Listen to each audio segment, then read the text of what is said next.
No filter, nag-trending tong 45 years old look ko, 1 month no shave. Ang nag-shave to, so maniwalat kayo sa hindi, pagkakamali na kung 35 or 25 or younger. Katawan, dati walang buhok kasi 15 years old.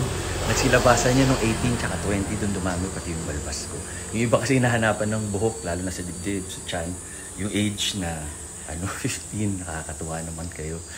Maraming salamat, nag-trending viral tayo.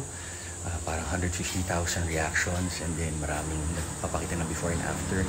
Ang pinakamahalaga guys, na nagiging a better person kayo, mas mabait, new improved version of you. Ikaw yung harap sa salamin, mas mahaba ang pasensya mo, mas mabait ka, mas marami ka ng wisdom.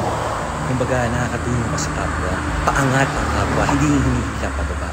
Yun ang mahalaga, may pinagtandaan. Diba?